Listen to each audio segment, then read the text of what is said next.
Matius pasal 24. Khotbah tentang akhir zaman. Bait Allah akan diruntuhkan. Sesudah itu Yesus keluar dari bait Allah lalu pergi. Maka datanglah murid-muridnya dan menunjuk kepada bangunan-bangunan bait Allah. Ia berkata kepada mereka, "Kamu melihat semuanya itu? Aku berkata kepadamu, sesungguhnya tidak satu batu pun di sini akan dibiarkan terletak di atas batu yang lain. Semuanya akan diruntuhkan." Permulaan penderitaan. Ketika Yesus duduk di atas Bukit Zaitun, datanglah murid-muridnya kepadanya untuk bercakap-cakap sendirian dengan dia. Kata mereka, "Katakanlah kepada kami, bila manakah itu akan terjadi, dan apakah tanda kedatanganmu dan tanda kesudahan dunia?" Jawab Yesus kepada mereka, "Waspadalah, supaya jangan ada orang yang menyesatkan kamu. Sebab banyak orang akan datang dengan memakai namaku dan berkata, 'Akulah Mesias,' dan mereka akan menyesatkan banyak orang. Kamu akan mendengar deru perang atau kabar-kabar tentang perang. Namun berawas-awaslah, jangan kamu gelisah. Sebab semuanya itu harus terjadi, tetapi itu belum kesudahannya. Sebab bangsa akan bangkit melawan bangsa, dan kerajaan melawan kerajaan. Akan ada kelaparan dan gempa bumi di berbagai tempat. Akan tetapi semuanya itu barulah permulaan penderitaan menjelang zaman baru.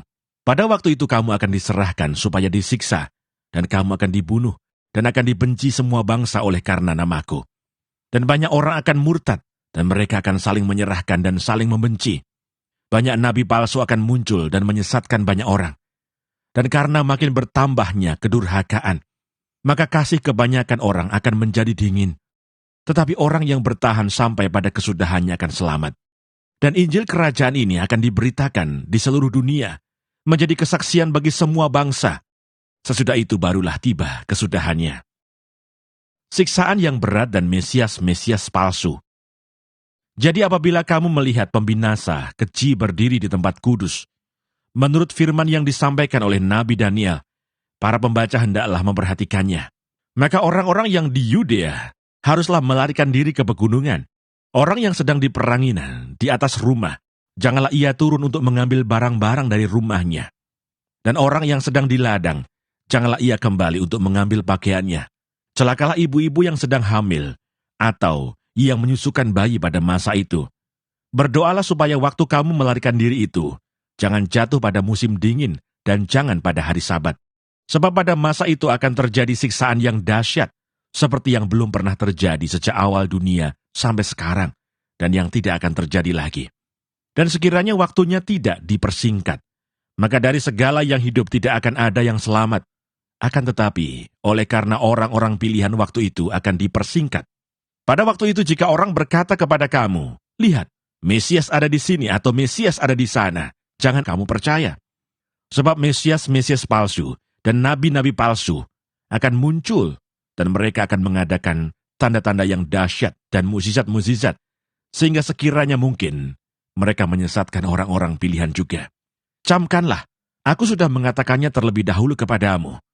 Jadi apabila orang berkata kepadamu, "Lihat, ia ada di padang gurun," janganlah kamu pergi ke situ.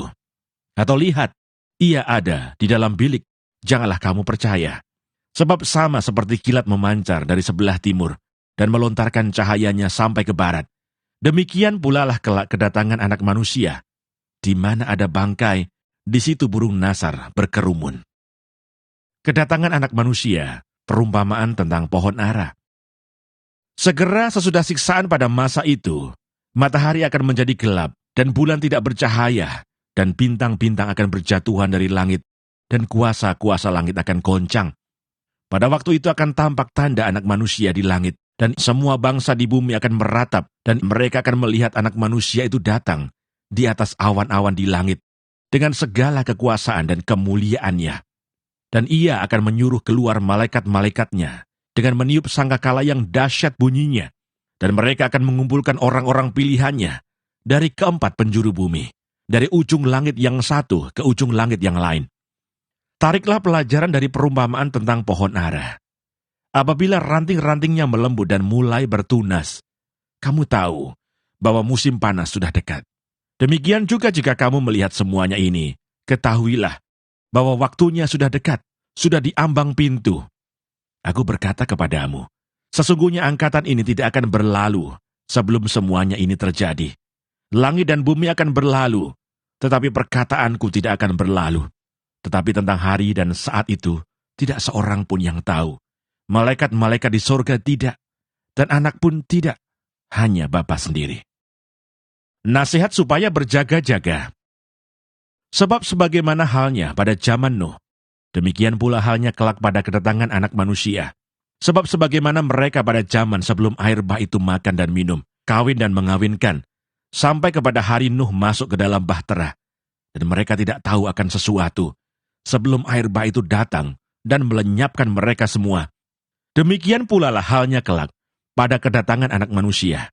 Pada waktu itu kalau ada 2 orang di ladang, yang seorang akan dibawa dan yang lain akan ditinggalkan. Kalau ada 2 orang perempuan sedang memutar batu kilangan, yang seorang akan dibawa dan yang lain akan ditinggalkan. Karena itu berjaga-jagalah, sebab kamu tidak tahu pada hari mana Tuhanmu datang.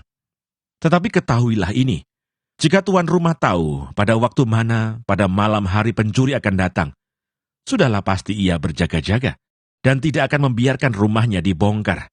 Sebab itu hendaklah kamu juga siap sedia, karena Anak Manusia datang pada saat yang tidak kamu duga. Perumpamaan tentang hamba yang setia dan hamba yang jahat. Siapakah hamba yang setia dan bijaksana yang diangkat oleh tuannya atas orang-orangnya untuk memberikan mereka makanan pada waktunya? Berbahagialah hamba yang didapati tuannya melakukan tugasnya itu ketika tuannya itu datang. Aku berkata kepadamu, sesungguhnya tuannya itu akan mengangkat dia menjadi pengawas segala miliknya. Akan tetapi apabila hamba itu jahat dan berkata di dalam hatinya, Tuanku tidak datang-datang, lalu ia mulai memukul hamba-hamba lain dan makan minum bersama-sama pemabuk-pemabuk, maka tuan hamba itu akan datang pada hari yang tidak disangkakannya dan pada saat yang tidak diketahuinya, dan akan membunuh dia dan membuat dia senasib dengan orang-orang munafik. Di sanalah akan terdapat ratapan dan kertakan gigi.